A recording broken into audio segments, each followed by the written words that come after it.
Okay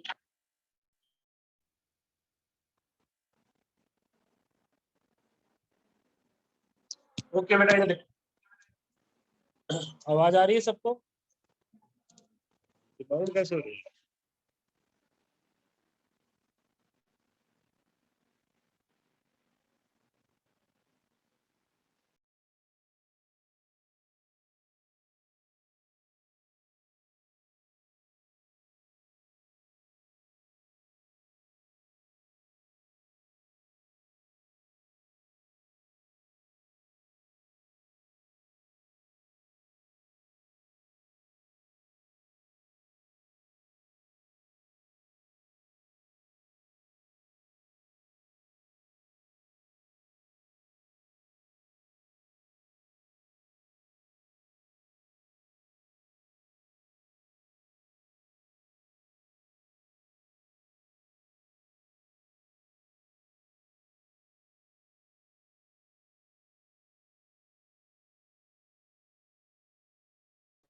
sir आपका mic off है।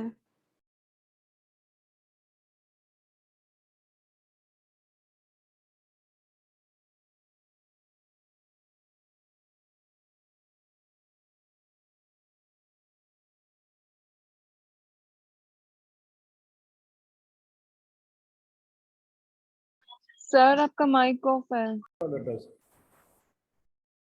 First law define force, true और फॉल्स? It is true. ये first law था जिसने फोर्स को डिफाइन किया। पिंकी आप बताओ, व्हाट इज इनर्शिया?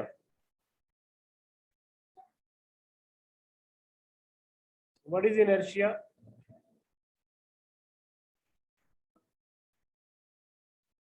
इनर्शिया को डिफाइन करो। यस मान्य।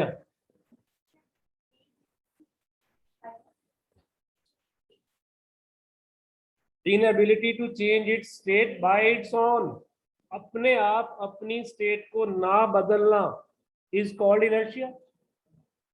जैसे कोई भी चीज है टेबल पे पड़ी है तो कल को टेबल पे ही मिलेगी जब तक इसको कोई फोर्स लगा के लेके ना जाए। कोई भी चीज अपनी जगह नहीं बदलेगी अपने आप till external force is acting on it. यही फर्स्ट लॉ था। इनर्शिया और फर्स्ट लॉ में कोई फर्क नहीं है। बैठो। इनर्शिया कहता है कि कोई बॉडी अपनी स्टेट नहीं बदलती अपने आप, और फर्स्ट लॉ कहता है कोई बॉडी अपनी स्टेट नहीं बदलती जब तक उस पर फोर्स ना लगे। तो फोर्स वर्ड किसने दिया? बोलो। First law. फोर्स वर्ड किसने दिया? First law. बैठ जो माने, शाबाश। Jasmine, which law measure the force? Newton second law measure the force. क्या फॉर्मूला था सेकंड लॉ का? F is equal to m into a। F is equal to m into a। This is the second law. बैठ दो। शरीन, क्या second law is absolute law? Yes और no? Is second law is absolute law या fundamental law? Fundamental वो होगा जिसमें first भी आ जाए और थर्ड भी आ जाए, अगर होगा तो बताओ। नो? आप बोलो। नो क्यों? फर्स्ट और थर्ड, फर्स्ट और थर्ड बेटा फंडामेंटल कल ही बताया मैंने। बैठो। नेक्स्ट। जो बच्चे कनेक्टेड है बेटा आप आंसर करेंगे जिसका मैं नाम लूंगा अभी। आर्यन, यस बोलो। Aryan? Yes sir. Okay Aryan, आप ये बताओ, which law give the nature of force? Sir third law. Third law give the nature of force. ये 3 पॉइंट इंपॉर्टेंट थे बेटा, इसको मैंने अलग से नोट भी करवाया, फिर से देख लो।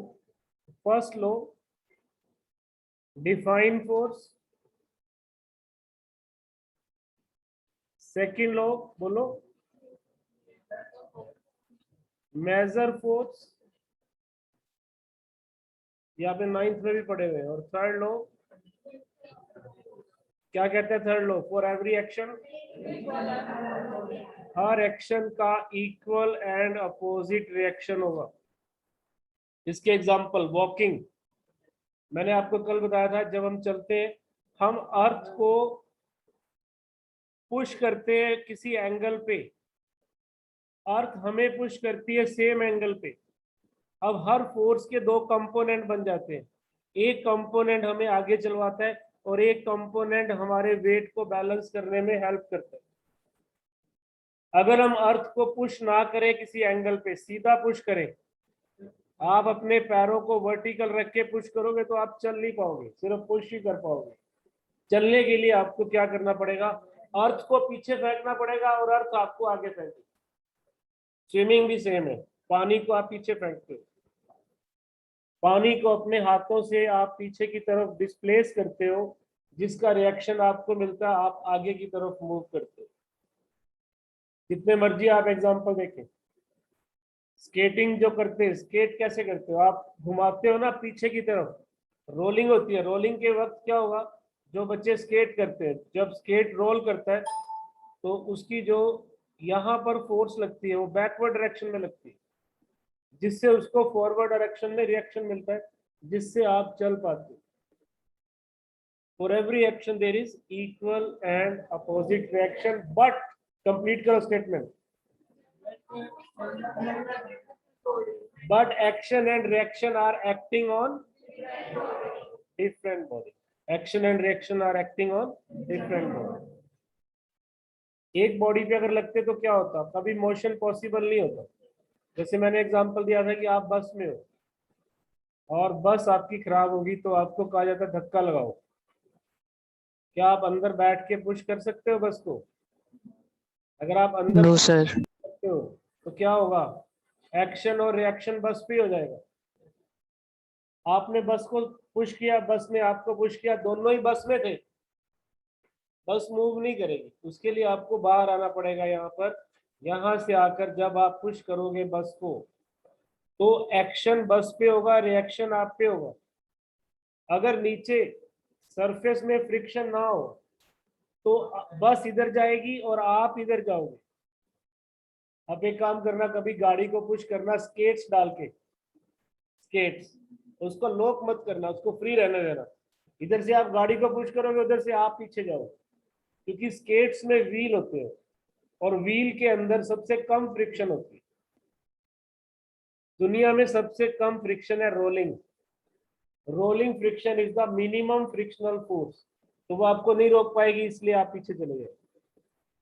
और अगर कहीं आप आइस के ऊपर हो, स्केटिंग आइस पे होती है ना, इसलिए होती है कि फ्रिक्शन कम होती है, वहां आपको पुश करने का ये चांस मिलेगा।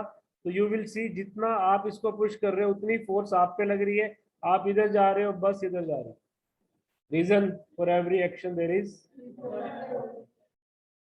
होता है ना। रॉकेट का ऊपर जाना, आपने देखा होगा रॉकेट के अंदर बहुत सारी गैसेस होती हैं जिसको बर्न किया जाता है। अब दिवाली वाला रॉकेट देख लो, चलो वो तो आप डेली लाइफ में देखते हैं। उसके अंदर भी क्या होता है, कुछ मटेरियल होता है यहाँ, जैसे ही आप उसको बर्न करते, यहाँ होता है शायद, तो इधर से गैसेस बाहर निकलेंगे, एक्शन हो गया ना। तो उसका रिएक्शन किसको मिलेगा? रॉकेट को मिलेगा। अगर गैसेस नीचे की तरफ नहीं निकलेंगी तो रॉकेट ऊपर नहीं जाएगा। कई बार आप देखते हो दिवाली में जो रॉकेट होता है वो ऊपर ना जाके किसी के घर में चला जाता है टेढ़ा होकर। उसका रीजन है, उसका रीजन ये है कि उसके अंदर जो मटेरियल की कंपोजिशन थी वो यूनिफॉर्म नहीं थी। उसमें से जो गैसेस निकल रही है वो किसी एंगल पे निकल रही है। अगर इधर निकलेगी तो रॉकेट इधर जाएगा, अगर गैसेस इधर निकलेंगी तो रॉकेट इधर जाएगा, अगर गैसेस नीचे निकलेंगी तो रॉकेट ऊपर जाएगा। For every action there is equal and opposite reaction. हर एक्शन का एक equal and opposite reaction, but action and reaction are acting on different. एक बॉडी पे नहीं लगेंगे, एक बॉडी पे लगेंगे तो मूवमेंट ही नहीं आएगा। जैसे मैंने कल एग्जांपल दिया था, डोनाल्ड आप आंसर देना बेटा इसका। एक कनेक्टेड हो आप, यस बोलो पहले। ये सेल बोट का मैंने एग्जांपल लिया था कल। सेल बोट वो होती है जिसपे हवा लगती है तो वो चलती है, नहीं तो नहीं चलती। अगर इसके ऊपर एयर आएगी तो चलेगी, नहीं तो नहीं चलेगी। और एयर की डायरेक्शन में चलेगी, जिधर से एयर आ रही है उसी डायरेक्शन में जाएगी। मैंने कल कहा था कि मान लो एयर नहीं है, let wind is not blowing at any instant. उस बंदे ने क्या किया, यहाँ से फैन निकाला, बैटरी के साथ कनेक्ट किया और उस फैन से इस पे हवा मारनी शुरू की। क्या ये मूव करेगी? क्योंकि एक्शन एंड रिएक्शन अब एक ही बॉडी पे हो रहा है, एक्शन एंड रिएक्शन एक ही बॉडी पे हो रहा है, इसलिए ये मूव नहीं करेगी। बट अगर पैरेलल में कोई और बोट हो, पैरेलल में कोई और बोट हो और ये वाला फैन इसको हवा दे, तो ये भी चलेगी और ये भी चलेगी अपोजिट डायरेक्शन में, because now they are different bodies. A ने बी पे फोर्स लगाई, बी ने ए पे लगाई, दोनों मूव कर। तो हमने कल तक ये 3 लॉज पढ़ लिए, first law, second law and third. Sir वो पुलिंग और पुशिंग वाला कंसेप्ट बता दो। पुलिंग और पुशिंग, मैंने एक क्वेश्चन पूछा था आपसे, विच इज इजियर, पुलिंग और पुशिंग। आज मैं उसको एक्सप्लेन कर रहा हूं, आप लोग हेडिंग बना लो, which is easier, which is easier, pulling a lawn roller, roller ले लेते हैं आप, घास काटने वाला, पुलिंग अ लॉन रोलर और पुशिंग। एक्सप्लेनेशन दे रहा हूं मैं इसकी। पुलिंग या पुशिंग, क्या इजी है, पुल करना या पुश करना? Pulling is easier than pushing. उसका रीजन बताते हैं आपको, सुनिए ध्यान से। मान लो मेरे पास ये एक आंसर, तो आप लिख ही लो, pulling is easier, this is lawn roller, जो घास को काटने के लिए आप यूज करते हो, ये इसका हैंडल है। लेट की मैं इसको पुश कर रहा हूं, पुश करूंगा तो मैं इधर को फोर्स लगाऊंगा ना, इधर को फोर्स लगाऊंगा। मैं यहाँ एग्जांपल ले रहा हूं पुशिंग का। पहले जब मैं इस तरफ फोर्स लगाऊंगा, व्हाट वुड हैपन, ध्यान से देखना, ये फोर्स की डायरेक्शन किधर जा रही है, नीचे की तरफ। ये मैंने फोर्स लगाई, इसका कोई एंगल बना लो फोर्स का, मान लो ये एंगल थीटा है, दिस एंगल इज थीटा। जिन्होंने वेक्टर पढ़ा हुआ है, जिन्होंने वेक्टर नहीं पढ़ा उनको थोड़ा सा सोचना पड़ेगा, जो मैं बताऊंगा वही मानना पड़ेगा, बाकी बच्चों को पता है। हर वेक्टर के 2 कंपोनेंट बनते हैं, along the angle it becomes F cos theta, और इस डायरेक्शन में एफ साइन थीटा। ओके, और इस रोलर का जो वेट होता है वो भी नीचे की तरफ आ गया, होता ही है नीचे, एफ साइन थीटा, और वेट दोनों डाउनवर्ड डायरेक्शन में। तो जो इसका नॉर्मल रिएक्शन होगा, for every action there is a equal and opposite reaction, वो नॉर्मल रिएक्शन बढ़ जाएगा, क्योंकि रोलर आपने हैवी कर दिया, उसका वेट तो था ही, साथ में आपकी फोर्स का एक कंपोनेंट भी उस डायरेक्शन में है, जिससे रोलर बिकम हैवी। जितनी चीज हैवी होगी उसका इनर्शिया ज्यादा होगा, उसको मुश्किल आएगी ना चलाने में। अब इसको मूव करना आसान है, instead of table, table is heavier than this bottle. और जितनी चीज हैवी होती है उतनी फ्रिक्शन ज्यादा आती है। एक्चुअली टेक्निकली हम ये कहेंगे कि फ्रिक्शन बढ़ गई, फ्रिक्शन बढ़ने से इसको मूव करना मुश्किल हो। दूसरी तरफ अगर मैं इसको पुल करता हूं, इसी रोलर को अगर मैं पुल करता हूं, दूसरी तरफ आप लिख लो पुलिंग, डायग्राम से एक्सप्लेन कर दो बस। पुल का मतलब होता है अपनी तरफ फोर्स लगाना, तो मैंने फोर्स किधर लगाई, अपनी तरफ लगाई, यही वाली फोर्स लगाई ना, किस एंगल पे लगाई, थीटा पे।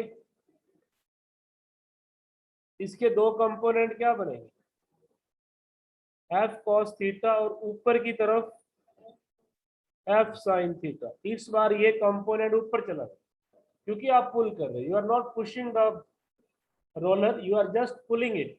पुलिंग में आपकी ही फोर्स का एक फैक्टर ऊपर चला गया जो इसके वेट के अगेंस्ट है।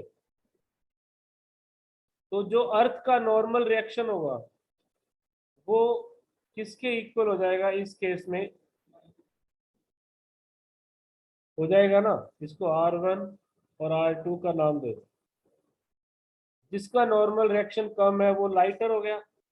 आपने रोलर को हल्का कर दिया पुल करके, लाइटर होने से उसके ऊपर फ्रिक्शनल फोर्स कम लगेगी और चलाने में कौन रोकता है, फ्रिक्शन। अगर फ्रिक्शन कम होगी तो कम ऑपोजिशन आएगी। तो yes, pulling is easier than pushing. यहाँ आप आंसर दे सकते हो कि क्योंकि R2 is less than R1 तो फ्रिक्शनल फोर्स इज, यहाँ लिख रहा हूं मैं, less in case of pulling. Frictional force is less in case of pulling, hence pulling is easier. क्योंकि अब आपका पेपर शायद ऑब्जेक्टिव आने वाला है पैटर्न के अकॉर्डिंग, तो वहां पर एक्सप्लेनेशन तो आपको कोई देनी नहीं है। आपको ऑप्शन आएगा विच इज इजियर, पुशिंग और पुलिंग। अगर रीजन देना है तो आप बोलेंगे इन pushing component of the force added to the weight, in pulling component of the force subtracted from the weight, which makes normal reaction in pulling less than that of in pushing. और जब हम friction पढ़ेंगे ना तो मैं आपको ये चीज समझाऊंगा, फ्रिक्शनल फोर्स नॉर्मल रिएक्शन पे डिपेंड करती है। म्यू आर शायद आपने 9th में पढ़ा हो फ्रिक्शन कभी, लेकिन जब हम पढ़ेंगे अगले चैप्टर में तो फ्रिक्शनल फोर्स नॉर्मल रिएक्शन के डायरेक्टली प्रोपोर्शनल है। तो जिसका नॉर्मल रिएक्शन कम है उसको फ्रिक्शन कम मिलेगी, जिसका नॉर्मल रिएक्शन ज्यादा है उसको फ्रिक्शन ज्यादा मिलेगी। समझ में आ गया? यस, ये था आपका answer. Which is easier, pulling और pushing? Answer is pulling is easier than pushing. कर लोगे सब लोग? ओके, एक और प्रॉब्लम डिस्कस करते हैं। अभी नोट कर लिया सबने? कर लो, नोट कर। बेटा रिकॉर्डिंग ऑन है क्या, चेक करना कि कोई करेक्टेड है तो आपने क्लास में। Yes, sir. ठीक है, ठीक। बैकअप लेक्चर में मैंने डेरिवेटिव स्टार्ट किए है। जो बच्चों ने फर्स्ट लेक्चर मिस किया है वो मेरे से रिकॉर्डिंग ले लेना आज वाले लेक्चर की, सो दैट कि कल 1 o'clock वो कंटिन्यू कर ले वहां से। अदरवाइज कल समझ नहीं आएगा वो भी लेक्चर। जिनका डिफरेंशिएशन पेंडिंग है, आज फर्स्ट लेक्चर था, कल सेकंड है और परसों थर्ड होगा। 3 लेक्चर में कंप्लीट होगा। तो फर्स्ट लेक्चर का वीडियो आप मेरे से ले लेना, उसको वॉच करना, उसको समझना। तो डाउट होगा तो कल क्लास में आके पूछना, फिर वहीं से कंटिन्यूटी बनेगी आपको सेकंड लेक्चर। ओके, एक प्रॉब्लम है और डिस्कस करना चाह रहा हूँ आपसे। वो प्रॉब्लम है हॉर्स कार्ट प्रॉब्लम, घोड़ा गाड़ी की प्रॉब्लम। जितने कंसेप्ट आप क्लियर करोगे बेटा, फिजिक्स कंसेप्ट है, कंसेप्ट से आएगी, कुछ क्रैमिंग नहीं है यहाँ, और कुछ रट्टा मारना भी नहीं। आपको जहां डाउट हो वही पूछो, सब बच्चे कोई भी। अब घोड़ा गाड़ी की समस्या है क्या, प्रॉब्लम है क्या? मैं यहाँ बनाता हूँ डायग्राम।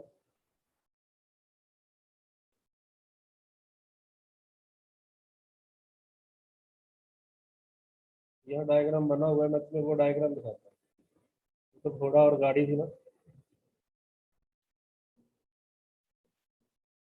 अब इसकी प्रॉब्लम है क्या, मतलब यहाँ मैंने ये क्वेश्चन क्यों बनाया कि this we are going to discuss the horse cart issue.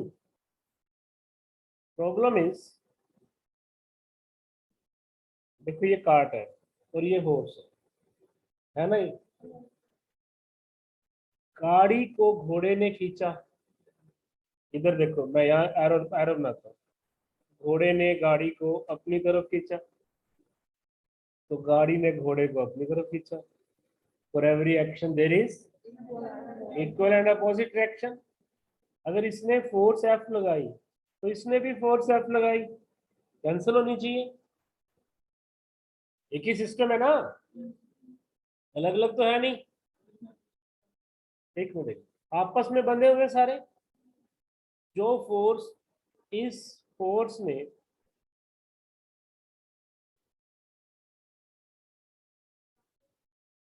बेटा, मेरी अभी प्रॉब्लम पहले देख लो क्या है। ड्राइंग पे मैं ज्यादा प्राउड नहीं कर रहा मेरी, क्योंकि बनी हुई है, मैं उस पर बना रहा हूँ।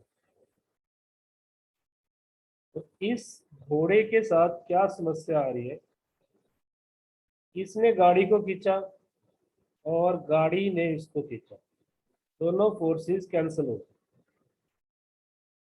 इसके वेट को, घोड़े के वेट को, ये रहा इसका वेट,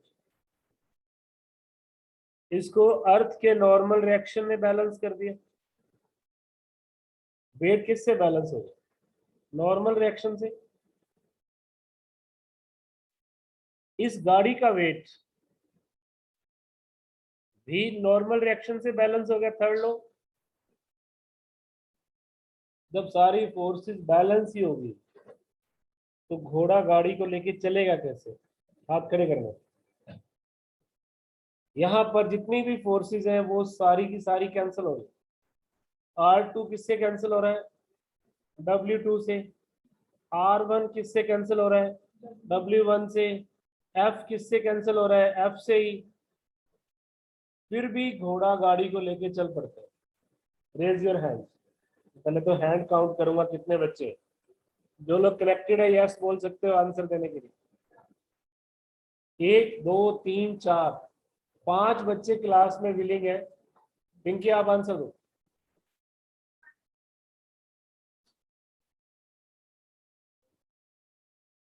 मैं आप क्वेश्चन ही समझे।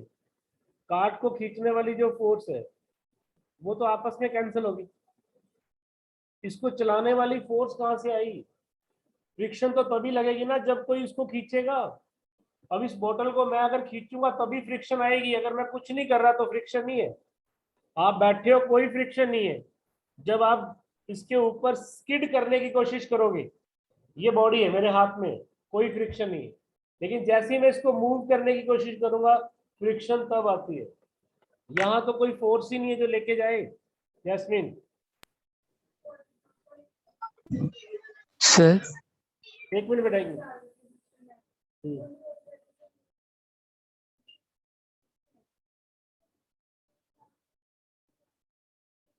नहीं, क्वेश्चन नहीं समझे बेटा, आप बोलो। कौन बोल रहे हो इधर? आ रहे? सर मैं आ रहा हूँ। हाँ बोलो। सर वो अर्थ को किसी एंगल से पुश कर रहा है तो उधर से उसको फोर्स मिल रही है चलने की। वेरी गुड, आप बोलो।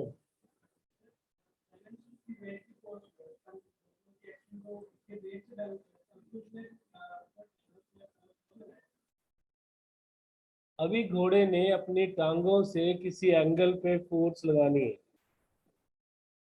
जैसे मैन चल रहा है, सेम एग्जांपल। अब जब ये अपने लेग से इधर फोर्स लगाएगा F, तो उसका रिएक्शन इसको इधर भी मिलेगा। ये मिलेगा ना इधर? यस और नो? तो इस रिएक्शन के दो कंपोनेंट बनेंगे। जितनी फोर्स यहां लगाएगा F डैश, उतनी फोर्स इसको F डैश मिलेगी।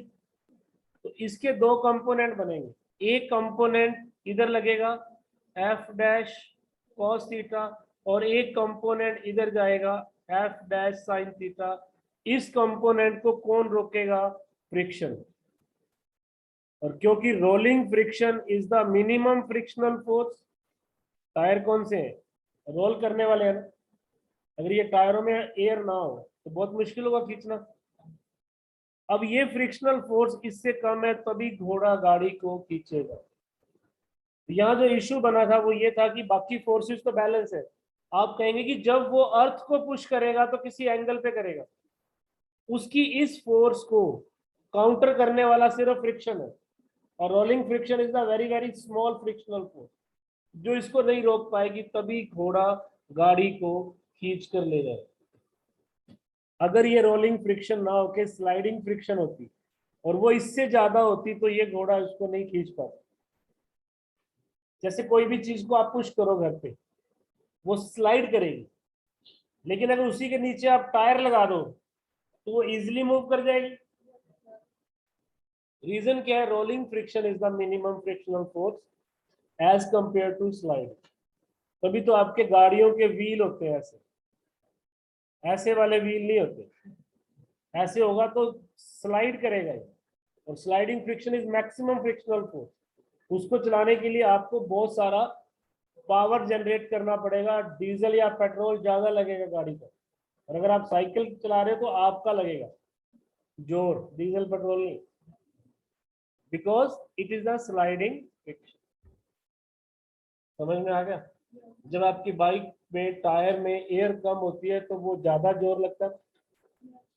पंचर बाइक चलाइए कभी, बहुत जोर लगता है, क्योंकि उसमें स्लाइडिंग होनी शुरू हो जाती है as compare to rolling, as compare to rolling. तो ये आपको एक प्रॉब्लम थी जो आपको पता होनी चाहिए थी। अब मैं यहीं से दिखाता हूँ पीपीटी से आपको, तो मैं यही दिखा रहा हूँ बेटा साहब। इसमें सारी फोर्सेस मैं आपको यही दिखाता हूँ। ये देखो, इसने ये फोर्स लगाई और उसका रिएक्शन इसको मिला आर। आर का एक कंपोनेंट बन गया आर कॉस थीटा और आर साइन थीटा। ये जो फ्रिक्शनल फोर्स एफ लिखी है, अगर आर कॉस थीटा एफ से बड़ा होगा तो गाड़ी चलेगी, नहीं तो नहीं चलेगी। अगर आर कॉस थीटा एफ से बड़ा होगा तो गाड़ी चलेगी। जब गाड़ी नहीं चल रही तो घोड़ा और जोर लगाएगा, और जोर लगाएगा तो मतलब एफ को इंक्रीज करेगा, एफ को इंक्रीज करेगा तो आर इंक्रीज होगा, आर इंक्रीज होगा तो आर कॉस थीटा इंक्रीज होगा। ये तो फिक्स है। जैसे ही ये इससे एक्सीड कर जाएगा, ये इसको मूव करवा दो। It move the cart, cart will move because of the force applied by horse at an angle. अगर ये एंगल ना हो ना, अगर घोड़ा बिल्कुल नीचे फोर्स लगाएगा तो नहीं चलेगा। आप भी सीधा फोर्स लगा के देखो, नहीं चल पाओगे। आप अर्थ को नीचे दबाते जाओ, आप आगे नहीं जाओगे, वहीं रह जाओ। अर्थ को आप पीछे पुश करते हो, अर्थ आपको आगे पुश करते हो, जिससे आप मूव करते हो। आप भी मूव करते हो, अर्थ भी मूव करती है, लेकिन वो इतनी हैवी है कि उसका मूवमेंट हम एक्सपीरियंस ही नहीं कर पाते।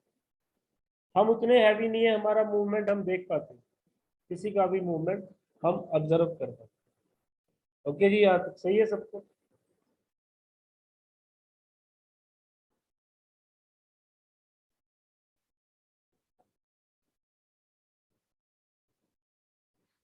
Whether the cart move or not depend upon the magnitude of r cos theta and frictional force between cart wheel and ground. r cos theta कहाँ से आया था? जो फोर्स ने इधर फोर्स लगाई थी उससे आया। उसका कंपोनेंट वेक्टर में ना, वेक्टर के कंपोनेंट होते हैं। जैसे वेक्टर ए है, जिधर एंगल बनता है उधर उसका एक कंपोनेंट बनता है ए cos थीटा, और परपेंडिकुलर डायरेक्शन में बनता है ए sin थीटा। ये वेक्टर चैप्टर में सब बच्चों ने किया हुआ। This is the force cart issue. अगर r cos थीटा f से बड़ा होगा, कार्ट विल मूव फॉरवर्ड, और अगर छोटा होगा तो मूव नहीं कर पाए। अगर छोटा होगा या बराबर होगा तो मूव नहीं कर पाए। कर लेंगे सब बच्चे? ओके जी, इस प्रॉब्लम से बाहर आ रहे हैं। अभी एमसीक्यूज नहीं ले रहा था। देखो सब लोग याद है, अगला टॉपिक नोट करो एक बार। Law of conservation of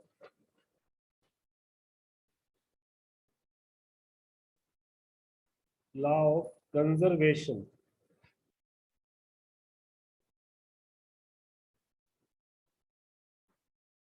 of linear momentum, of linear momentum। आज भी मैं थ्योरी ही करवा रहा हूँ आपको आगे। Law of conservation of linear momentum. क्या होता है लीनियर मोमेंटम बेटा? Mass into velocity. ये हमने लास्ट लेक्चर में पढ़ा था, linear momentum, that is mass into velocity. Conservation का मतलब क्या होता है? कंजर्व क्या मतलब क्या होता है? सेव। सेव तो ये आप कंजर्वेशन ऑफ वाटर की बात कर रहे हो, यहाँ पर कंजर्वेशन ऑफ मोमेंटम है। जैसे कंजर्वेशन ऑफ एनर्जी पढ़ा हुआ आपने, energy can neither be created nor be destroyed. Similarly conservation of linear momentum law है। ये क्या कहता है, पहले सुन लो। इट स्टेट्स दैट, लिखो सब बच्चे, it states that if no external force is acting on a system, मैं सिस्टम कह रहा हूँ, बॉडी नहीं कह रहा, सिस्टम। सिस्टम में एक से ज्यादा बॉडी हो सकती है। It states that if no external force is acting on a system, then momentum of the system remains same या कांस्टेंट। सेम वर्ड लिख लो या कांस्टेंट लिख लो। अगर बाहर से कोई फोर्स नहीं लगती, no external force is acting on a system, then linear momentum, momentum भी दो तरह के होते हैं ना, बाद में पढ़ेंगे दूसरा, then linear momentum of the system remains constant और सेम। अब व्हाट डज इट मीन, इसको हम कैसे समझेंगे?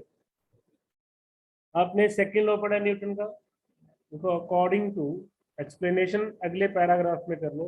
According to Newton second law, external force किसके इक्वल थी? Rate of change of momentum. External force किसके इक्वल थी? Rate of change of momentum. दिख रहा है क्या पीछे से ये वाला? अब ये डिफरेंशिएशन जो बच्चे कर रहे हैं उनका रोल आ गया। मैं शीट चेंज कर रहा हूं, एक बार नोट कर लिया ना यहाँ तक। एक्सटर्नल फोर्स सेकंड लॉ के अकॉर्डिंग जहां भी रेट ऑफ चेंज आता है उसको डिफरेंशिएशन बोलते हैं, मोमेंटम। अगर एक्सटर्नल फोर्स जीरो लगे एज पर द स्टेटमेंट, तो rate of change of momentum zero हो जाएगा। जिन बच्चों ने आज बैकअप लगाया था, कांस्टेंट का डिफरेंशिएशन जीरो था ना? जिन्होंने आज बैकअप लेक्चर लगाया था उनको मैंने बताया था कि अगर y इज इक्वल टू 7 हो तो इसका डिफरेंशिएशन करेंगे, चाहे टाइम के साथ करें, 7 तो 7 ही रहेगा। ये तो यानी कि 11 बजे 7 था, 12 बजे 8 हो गया। 7 तो चेंज, नंबर तो चेंज नहीं होगा ना। इट मीन्स जिसका डेरिवेटिव जीरो है वो वाली क्वांटिटी क्या होगी? कांस्टेंट। तो यहां से मोमेंटम क्या आ गया? कांस्टेंट। मोमेंटम क्या आ गया? डिफरेंशिएशन बहुत इंपॉर्टेंट है बेटा। बैकअप जिनका रह गया वो अटेंड जरूर करें। आज का लेक्चर मैं ग्रुप में डाल दूंगा बैकअप का, उसको देख लेना। और सेकंड लेक्चर कल होगा, उसमें मैंने आज बताया बच्चों को 7 का डेरिवेटिव जीरो। अब उल्टा देखो, अगर जीरो है तो फिर ये वाली चीज कांस्टेंट ही होगी। तो यहाँ मेरा लॉ प्रूव हो जाता है कि अगर एक्सटर्नल फोर्स नहीं लगती तो momentum remains constant. Momentum remains, कर लोगे ये? अब इसका एक एग्जांपल नोट करो।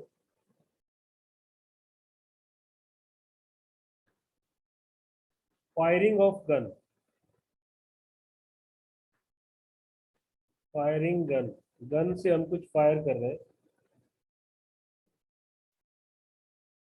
इस पे काफी क्वेश्चन बनते हैं कि जब आप किसी भी बुलेट को फायर करते हो किसी भी तरह की गन से, कोशिश कर रहा हूँ गन बनाने की।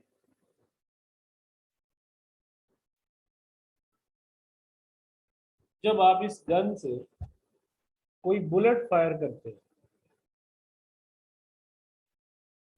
बुलेट तो इधर जाएगी जाएगी, गन भी रिकॉल करेगी, गन पीछे की तरफ जाती है, वो पीछे ना जाए इसलिए उसको टाइटली पकड़ना पड़ता है। आर्मी मैन क्या करते हैं, गन को अपने शोल्डर के साथ टाइट करके रखते हैं, कहीं वो दूर रखे और वो पीछे आगे उन्हीं के मुंह पे लगे या शोल्डर पे लगे तो इंजरी हो जाएगी। क्वेश्चन ये है कि गन पीछे क्यों जाएगी? Because of conservation of linear momentum. इस टॉपिक का नाम है रिकॉलिंग ऑफ गन, गन का पीछे जाना, रिकॉलिंग ऑफ गन। और ये किसका एग्जांपल होगा? Conservation of linear momentum. मैं एक्सप्लेन कर रहा हूँ इसको, डायग्राम बना लो आप जैसे मैंने बनाया। कुछ चीजें लेट कर लेते हैं। Let capital M mass of gun,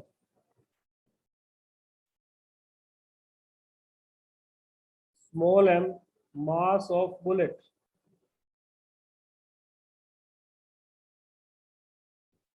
you speed of bullet या वेलोसिटी ऑफ बुलेट, और वी स्पीड या वेलोसिटी, एक डायरेक्शन में स्पीड वेलोसिटी सेम ही, speed of gun, recoiling speed of gun, recoiling speed of gun.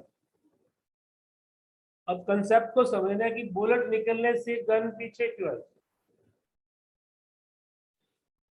बना लिया, यहां तक लिख लिया सबने? नहीं नहीं, हम कंजर्वेशन मोमेंटम करेंगे। हम लिखते हैं बिफोर फायरिंग, अभी फायरिंग हुई नहीं, before firing momentum of the system क्या था? मोमेंटम ऑफ सिस्टम, सिस्टम में कौन कौन आ गया? गन भी और बुलेट भी। मोमेंटम होता है मास इनटू वेलोसिटी। जब आपने फायरिंग ही नहीं की, बुलेट भी रेस्ट पे, गन भी आपके हाथ में रेस्ट पे, दोनों का मोमेंटम क्या होगा? जीरो। जीरो या नहीं? जीरो होगा आफ्टर फायरिंग।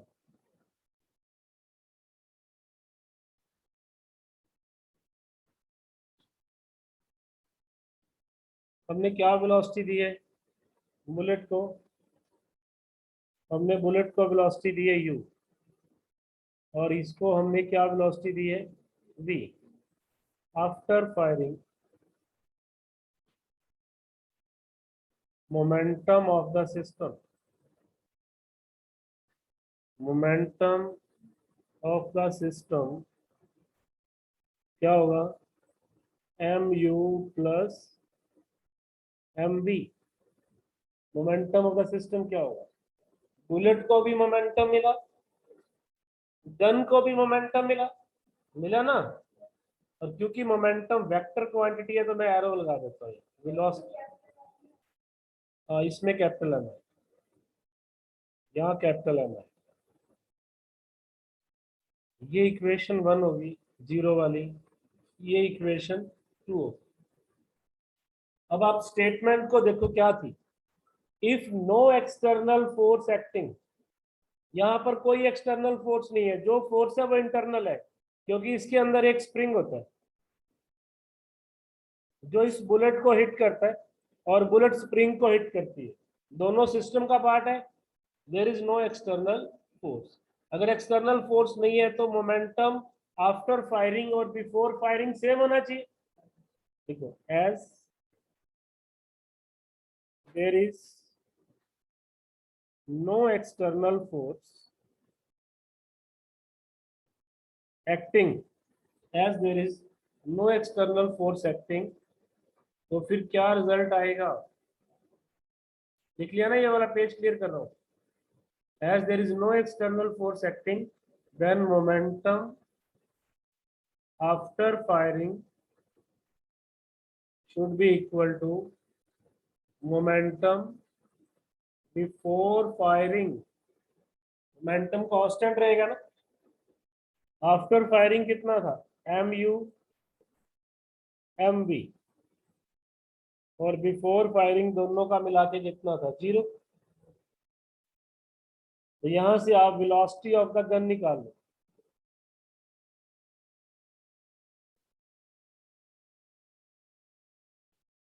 नेगेटिव साइन क्या शो कर रहा है कि जिधर बुलेट जा रही है गन उसके अपोजिट जा रही है। यहाँ जो नेगेटिव साइन आया ना, वेक्टर में नेगेटिव का मतलब समझती हैं सब, अपोजिट। तो गन कितनी स्पीड से पीछे आएगी, गन कितनी स्पीड से पीछे आएगी, वो इन 3 फैक्टर पे डिपेंड करेगा, mass of bullet, speed of bullet, mass of gun. और नेगेटिव साइन ये शो कर रहा है gun recoil, negative sign shows that gun recoil. बेटा वही तो मोमेंटम कंजर्वेशन है, एक्सटर्नल फोर्स अप्लाई नहीं हुई, गन ने बुलेट को स्पीड दी, बुलेट ने गन को दे दी, वो गन का ही पार्ट है ना बेटा। स्प्रिंग भी तो गन के अंदर ही है, अगर आप स्प्रिंग को धक्का मारोगे तो गन तो उसके साथ ही पीछे जाएगी ना। तो कितनी स्पीड से गन रिकॉल होगी, mu/m। यहां से आपका न्यूमेरिकल बनता है, गन की रिकॉलिंग स्पीड निकालने। कैसे बनेगा, यहां तक नोट कर लिया सबने। मान लो आपके पास गन है 5 किलोग्राम, आपके पास बुलेट है 10 ग्राम, बुलेट को स्पीड मिलती है 200 मीटर पर सेकंड। तो गन को कितनी स्पीड मिलेगी, अगर तो वर्ड आता है स्पीड फिर नेगेटिव साइन मत लगाना, नेगेटिव वेक्टर के लिए, डायरेक्शन के लिए। तो गन को कितनी स्पीड मिलेगी उसका फिर आप मैग्नीट्यूड में निकाल दो, mu/m। मास कितना 10 ग्राम, ग्राम के बनाओगे किलोग्राम, u कितना 200 और कैपिटल M कितना 5। ये मेरे पास कितना बन गया 10/1000, 200/5, ये 2 पे गया और ये 5 पे गया। आंसर इज 0.4 मीटर पर सेकंड। गन रिकॉल करेगी 0.4 मीटर पर सेकंड। क्या इतना समझ में आ रहा है सबको? अब इससे बचने के लिए आप चाहते हो कि गन आके आपको इंजर ना करे, इंजरी ना हो, तो शोल्डर के साथ इसको टाइट कर लो। अब शोल्डर के साथ टाइट करके क्या फायदा होगा, इसको क्लियर कर दूं न्यूमेरिकल को। अब क्वेश्चन क्या बनता है, why army man keep the gun touch with the shoulder. उसका आंसर ये है कि जब हम अपने शोल्डर के साथ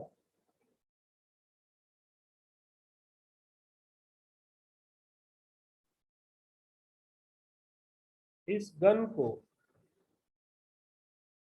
टाइट करके रखेंगे,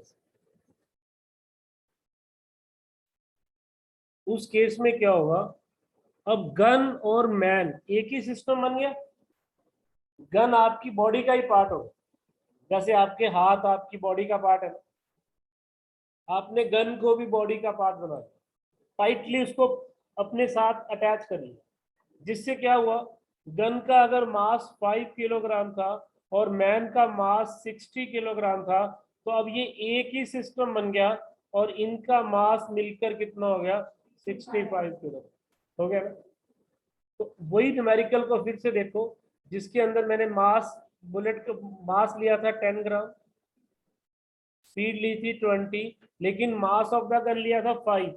अब शोल्डर के साथ टाइट करके वो कितना हो गया 65। अब रिकॉलिंग स्पीड और भी कम होगी, जोर का झटका अब धीरे से लगेगा, अब इंजरी नहीं होगी। और आसान सा एग्जांपल देखो, ईंट का सिर पे लगना और सिर पे रखना फर्क है क्या, बहुत ज्यादा। ईंट को सिर के ऊपर रख के आप लेके जा सकते हो, हम लोग देखते हैं कि जो लेबर क्लास लोग हैं वो काफी सारी ईंटें भी अपने सिर के ऊपर रख के ले जाते हैं, ऐसे ले जाते हैं ना, क्या उनके सिर में इंजरी होती है? अब यही ईंट, 3 नहीं 1 ही ले लो, यही ईंट अगर ऊपर से आकर सिर पे लगती है तो इम्पैक्ट कुछ और ही होगा। अब ऐसा क्यों होगा? देखो, ये वाली जब यहां से आई, इसका वेट तो उतना ही है जितना यहां था, लेकिन इसके पास एक मोमेंटम था, मास इनटू वेलोसिटी, जो आपके सिर पे लग के 0 हो गया। तो न्यूटन का सेकंड लॉ क्या कहता है? Force is equal to change in momentum, momentum final minus initial. Initial momentum था ना, फाइनल 0 हो गया, तो वो जो एक्स्ट्रा फोर्स आई उसने ही सिर को लाल कर दिया, रेड रेड हो गया ना सिर, क्योंकि ईंट रेड कलर की होती है और ब्लड भी रेड कलर का होता है। तो मोमेंटम का चेंज, फोर्स, अगर फोर्स 0 है तो मोमेंटम चेंज 0। अब यहाँ एक्सटर्नल फोर्स थी इसलिए उसको इंजरी हुई। तो बुलेट की firing is the example of which? बोलो, law of conservation of linear moment. Rocket का ऊपर जाना is the example of what? Rocket के अंदर गैस मॉलिक्यूल्स जब पीछे की तरफ निकलेंगे मोमेंटम लेके, तो वो मोमेंटम किसको मिलेगा? रॉकेट को मिलेगा ना। रॉकेट का उड़ना is the example of conservation of linear moment. और कोई एग्जांपल आपको कंजर्वेशन ऑफ लीनियर मोमेंटम का पता हो? तो आज का होमवर्क सुन लो सब बच्चे। एसएल अरोड़ा में से आज भी कोई न्यूमेरिकल नहीं दे रहा हूं मैं, 4 दिन से कोई न्यूमेरिकल नहीं दे रहा। सुनो इधर, एसएल अरोड़ा में से ये टॉपिक आपने कर लिया, इनर्शिया के सारे एग्जांपल तीनों के, first law, second law, third law के एग्जांपल करने हैं, और law of conservation of linear momentum के एग्जांपल करने हैं जो बुक के अंदर दिए हैं, एप्लीकेशन और एग्जांपल। ये सारा आपने सेल्फ रीड करना है और कल हम डिस्कस करेंगे। ओके बेटा, थैंक यू।